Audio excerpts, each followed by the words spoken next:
Another kind of segmentation is based on buying behavior. And one of the issues is just where you purchase something. I have here an example in the soft drink industry. Anybody here ever purchased a soft drink? Okay, yeah, when I was at McDonald's. Got a big one. It was cheap. So anybody ever purchased a soft drink in a restaurant? And could you describe to me what that purchase was like? You ask for it and they bring it to you, and they say, we don't have Coke, would you accept Pepsi? Is it in a bottle? No. Can? It's in a glass with ice. You get one, and maybe you get refills. And it's not inexpensive, but it's okay. Anybody ever bought a soft drink in a grocery store? And how did you buy it in the grocery store? Well, I just put it on the counter, and they said, okay, you can have it. But did you buy one? Did you buy a multi-pack? You bought 6, 8, 12. Was it cold? No, because you're not going to drink it right then. So again, big difference between if I'm in a restaurant buying sodas one at a time to be consumed immediately with the meal, want it to be cold, want it to be attractively presented. Grocery store, buying multiple, doesn't have to be for immediate consumption, probably a lot more sensitive to price.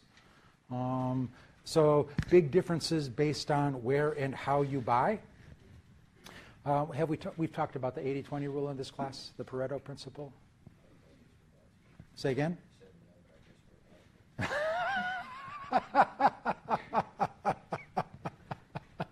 No, but here it comes. You want to comment in the back? We're going to explain it, yeah, we're in for it now.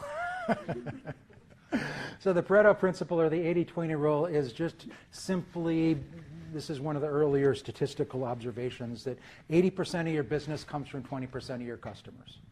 80% of your problems come from 20% of your customers. Basically, 80% of something comes. So what does that mean in terms of customers? I've got 20% of the customers that are 80% of my business. Yeah, so I really want to make sure that I'm focusing on those buyers. I think I used in the book that, well, there's, for example, in the beer industry right now, there's a revolution for the craft beer movement. And anybody here really into craft beer? Yeah, you got Pliny the Younger and Pliny the Elder. Plying, what are the things that you look for in a craft beer? Taste. How many do you consume on a typical consumption occasion? What are you, cops? Okay, so we need everybody in the front row to move to the back. That coffee kicked in too hard. So when your friends enjoy a craft beer, how many do they typically enjoy? Enough? Okay. A growler or two. Depends on the night. Yeah, it depends. But, I mean, if it's a craft beer, onesies, twosies, a six-pack could last you a week. Well, depending on how many friends. If you've ever been with a home brewer, they dispense it by the teaspoonful. Here, try this. But the idea from the beer manufacturing perspective is craft beer buyers were willing to pay a premium price but buy much smaller quantities. The sweet spot is the heavy users. Is, you know, when you get to the ball game and you got, you know, a couple of kegs and a 24-pack of something that probably wasn't all. I guess they call them session beers now, which is just. There was an old beer brand that had this nailed, targeting the heavy user, and their slogan was, "It's the beer to have when you're having more than one." What was it called? Schaefer beer, the beer to have when you're having more than one. I mean, what a thing to the heavy user. But the idea is recognizing that in the beer business, I really want the 20% of the customers that consume most of the beer, I want to have them in my segmentation, and recognizing that there's lots of people in the craft beer that are going to buy onesies or twosies. That's important, but I'm not going to make my bonus on those guys. Another way of segmenting based on usage is by the benefit that is sought from the product, and I have here a very common product. When we talk about branding, a former brand name product called aspirin. Anybody here use this product? For what purpose do you use this product? If I have a headache, like every morning before I come to this class, I take a couple. Helps the coffee go down. So get that craft beer taste out of my mouth. Craft beer. So some people take it because it gets rid of headaches. Some people, my wife has arthritis, takes it because it's an anti-inflammatory. And then my doctor makes me take a little tiny one because that way I might be less likely to drop dead of a heart attack.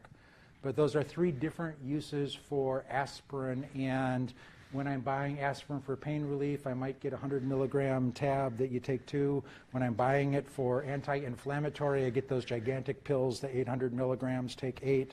And then when I'm taking it for heart disease, I take the little tiny baby pill. Each one of those is sold separately, recognizing that different users will have different requirements, and I can reach them that way. These guys, I'm awe of. Is it Dwight and Church or Church and Dwight? It should say right up there. These guys are the kings of usage segmentation. Are you familiar with this product?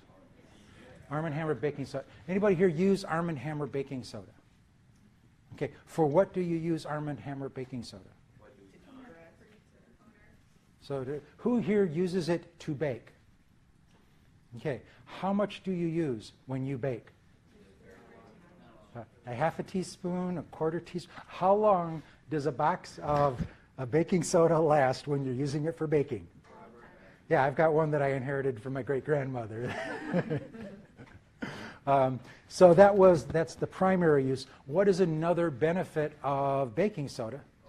It absorbs odors. And so we talked here, who uses baking soda for deodorizing purposes? And again, the brilliant, they came up with the package where the sides open up and they got the little screen doors on them so you can put them in your refrigerator.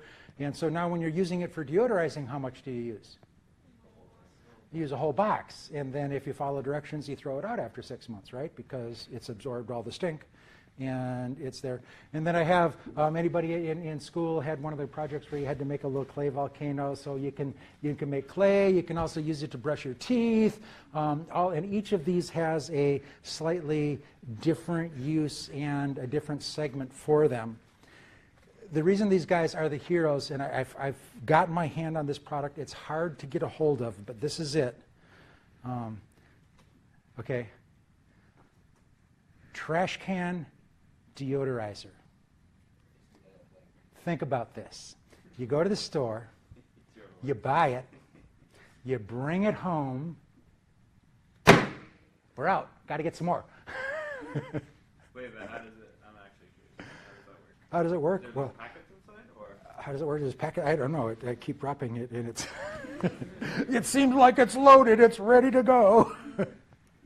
This is industrial size. This is for heavy-duty trash, not for home use. But again, you buy it, you take it home, and you throw it away, and you need some more. So we've gone from a product where a quarter teaspoon a year, I'm using the same box that I got from my grandmother to throw it away after 6 months, to buy it, bring it home, throw it away. And again, heavy users want to use a lot of that. they don't offer a smaller? They don't what? Offer a smaller pack. They might have, it's like I say, this is a hard product to find. Well, And I can think of a lot of good reasons why. So why am I talking about this?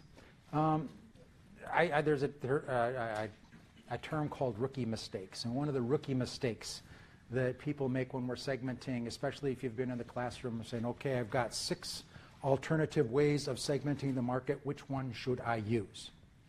So rookie mistake 1 is you don't use just one segmentation technique. It's as much of an art as a science. You are looking for ways to identify useful segments. That's groups of people similar to each other with respect to your product, different from everybody else with respect to your product, that are reachable and economically viable, that nobody else has discovered.